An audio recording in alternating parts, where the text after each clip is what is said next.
Hello, so this will be my creation of my 5-minute video in which I'm describing my experiential learning activity. Um, with beading, I guess I'll start with the history. I first began at Palmaker's Lodge where I'm working, and I saw people beading there. I asked them about it, and they kind of gave me a general idea.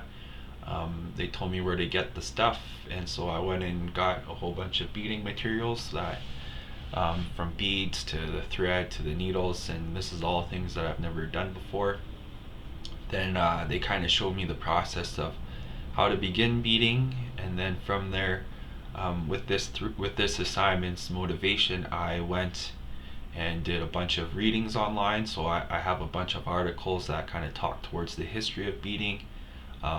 Visited a few websites, and basically I learned an abundance of information that I never had before, from how Native American people were beading long before European colonizers came, how the effect of the colonizers changed beading. So they brought new and different styles of beads, and that allowed for beading kind of just to take off in its own world.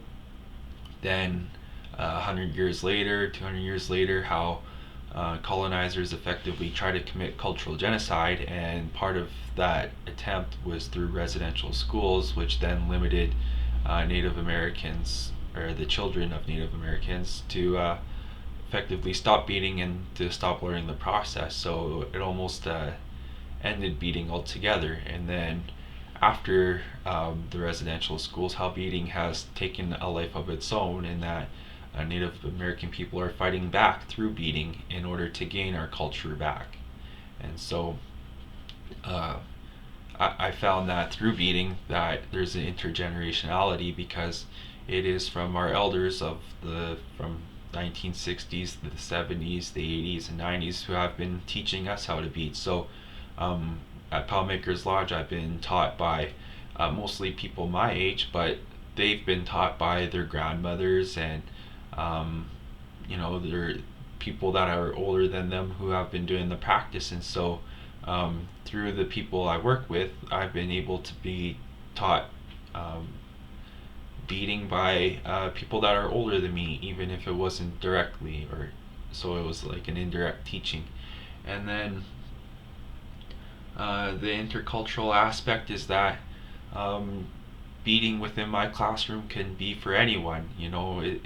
With the history lessons that I could provide before we bead, and then showing the different artworks that beading creates, I can allow students of all ethnicities to understand the beauty of it and partake in the beauty of it as well. And so there's just a deep intercultural and interdisciplinary aspect to beading that is just very important to explore. I still don't know everything, nor do I claim to, but I want to keep learning. I would like to share the beading, and then I'd like to just do it within my classrooms. If I could teach grade 6, or maybe even above grade 6, then like one of my plans is to teach English in high school. I'd like to put my philosophy degree to work. So having my students understand beading in English, give it a history lesson, have them bead, and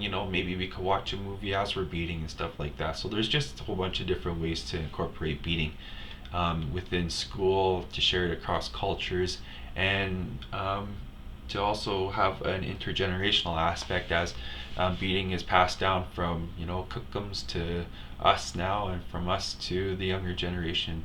So thank you.